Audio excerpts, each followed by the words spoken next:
जय गुरु जी। वीडियो को लाइक कीजिए, चैनल को सब्सक्राइब कीजिए और बेल आइकन को प्रेस कर दीजिए ताकि आपको लेटेस्ट वीडियो के अपडेट्स मिलते रहें। जय गुरु जी।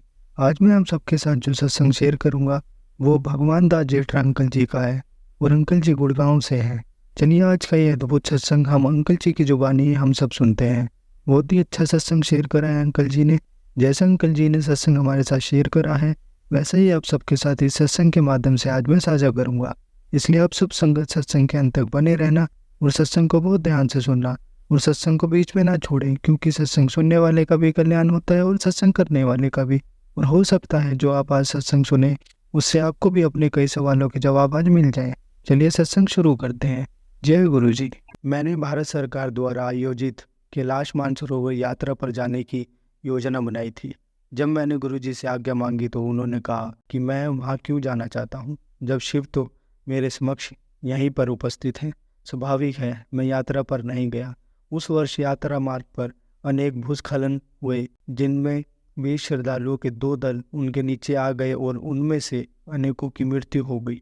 गुरुजी को इस बात का पहले ही आभास था और उन्होंने मुझे जाने से रोक दिया था। बाद में मैं बोले कि देखो मैंने तुम्हारी जीवन रक्षा करी है। मुझे गंभीर हृदय रोग था और एंजियोग्राफी की सलाह दी गई थी। गुरुजी के निर्देश के अनुसार यह अखिल भारतीय आयुर्विज्ञान संस्थान में हुए।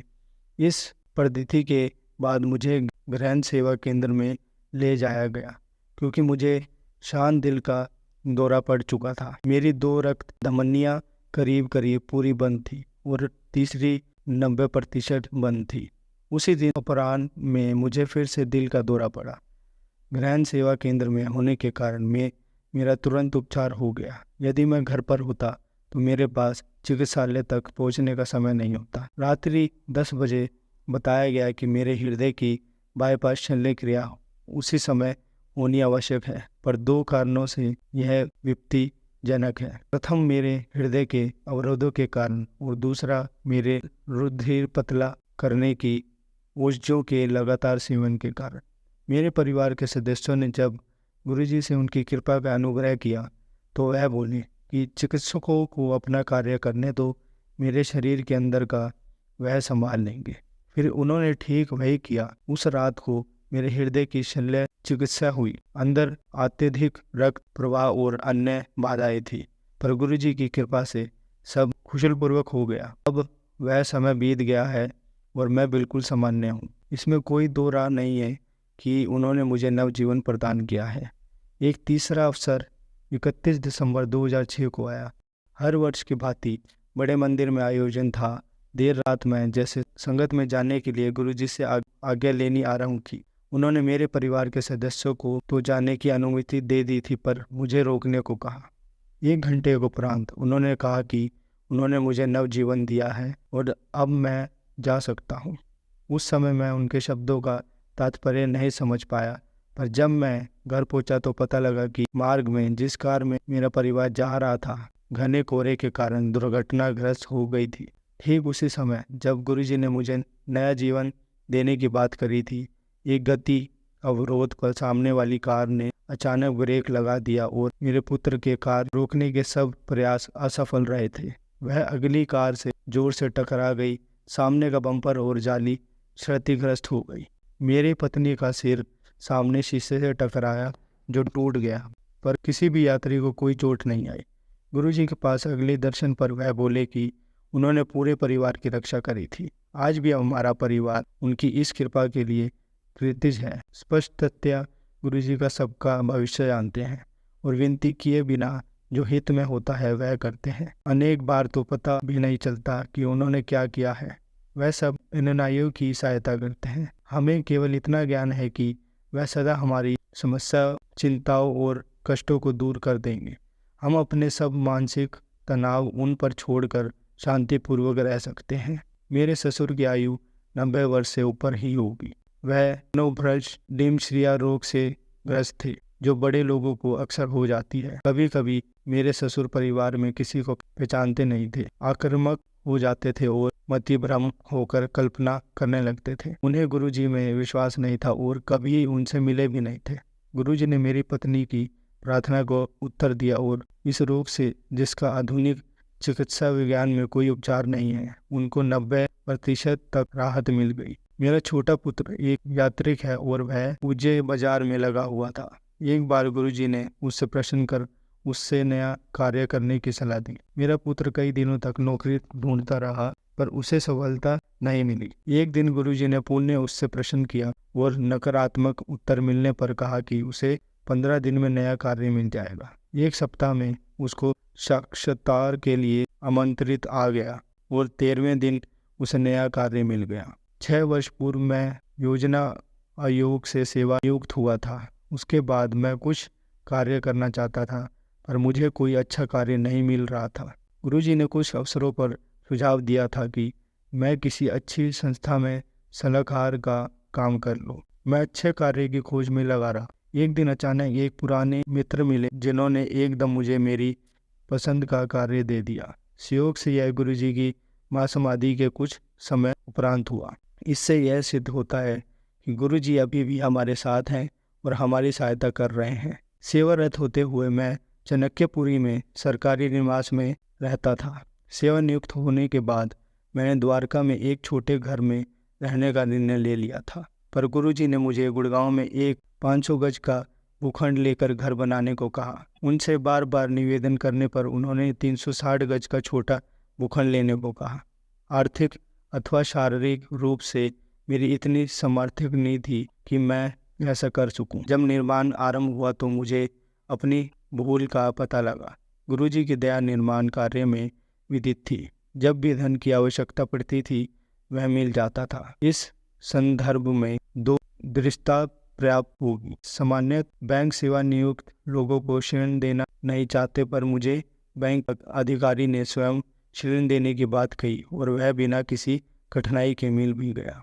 यद्यपि हमारी पृथक संपत्ति थी, मेरे भाई बहनों में मतभेद था और ऐसा प्रतीत नहीं होता था कि यह कभी मिट पाएंगे। एक दिन जब मैं बड़े मंदिर में था, मेरी बहन ने फ़ोन किया और कहा कि सब मतभेद समाप्त हो गए हैं, एक किराएदार मिल गया है और मुझे पहली किस्त अगले दिन मिल जाएगी। इस प्रकार गुरुजी की कृपा से कभी भी धन की कमी नहीं हुई। गुरुजी ने मेरी पत्नी को ताम्र लोटा लाने को कहा। हम चकित रह गए क्योंकि मेरी पत्नी को बढ़ती आयु की समस्याओं, कोलेस्ट्रॉल और यूरिक अम्ल की अन्यथा और कुछ नहीं था, पर हमने गुरुजी के निर्देशों का पालन किया। गुरुजी द्वारा अभिमंत्रित ताम्र लोटे से मेरी पत्नी ने प्रतिदिन जल पीना आरंभ किया। कुछ दिन बाद ही वह रोगग्रस्त हो गई। परीक्षणों से ज्ञात हुआ कि यद्यपि उसके हीमोग्लोबिन में सुधार हुआ था, पर कोलेस्ट्रॉल और यूरिक अम्ल में गिरावट आ गई थी। इतने अच्छे परिणाम तो पिछले 40 वर्ष में कभी नहीं आए थे। तत्पश्चात वह शीघ्र ही स्वस्थ भी हो गई। स्पष्ट था कि गुरुजी को उसके रोग का पूरा आभास था और उन्होंने उसे पहले ही रोक दिया था। मेरी माँ जो 70 वर्ष से ऊपर थी, मधुमेह रोग से पीड़ित थी। उन्हें रोग इंसुलिन इंजेक्शन लेना पड़ता था। इसके अलावा हृदय और युक्त की समस्याएं थी और उपचन भी थी। वास्तव में वह गुरुजी ने पास आने की अभिलाषा रखते हुए भी आने का साहस नहीं जुटा पाती थी, क्योंकि संगत में पृथ्वी पर बैठना पड़ता था। परिवार के बार बार कहने पर उन्होंने आना आरंभ किया। पहले दिन ही गुरुजी ने उनकी मुट्ठी भरकर बर्फी दी। मधुमेह का विचार कर उन्होंने थोड़ा सा खाकर शेष बच्चों के लिए रख लिया। इतनी बड़ी सभा में गुरुजी के लिए यह देख पाना संभव नहीं था, पर गुरुजी तो अंतर्यामी हैं और सब देख सुन सकते हैं। उन्होंने उन्हें बुलाकर पहले से भी अधिक बर्फी देकर संगत में ही समाप्त करने का निर्देश दिया। उन्होंने वैसा ही किया और कुछ दिनों के उपरांत चिकित्सकों ने उनके मधुमेह में आश्चर्यजनक सुधार देखे। उनके इंसुलिन इंजेक्शन बंद कर दिए। चिकित्सा विज्ञान में ऐसा संभव कभी ना हुआ हो, पर जैसा कहते हैं कि गुरुजी की दया वहाँ पर आरंभ होती है जहाँ चिकित्सा विज्ञान असफल हो जाता है। उनकी गठियों में भी सुधार आया और ऐसा ही हृदय रोग में भी हुआ। वह अब घंटों अपने पैर मोड़कर बैठ सकती थी। उनके हृदय की ओझियाँ भी कम कर दी गई। यह सब गुरुजी को उनकी स्थिति बिना बताए हुआ। इसमें कोई संशय नहीं है कि गुरुजी हर स्थान पर हैं। उन्हें बताए बिना उन्हें सबका ज्ञान है और वह सब करने में समक्ष है। वह अपने अनुयायियों के हित में जो भी है वह स्वयं कर देते हैं। जय गुरु जी, शुक्राना गुरु जी। संगत जी, आज हम आपको विदेश्वर संहिता का 8वां अध्याय पढ़कर सुनाएंगे, ब्रह्मा का अभिमान भंग।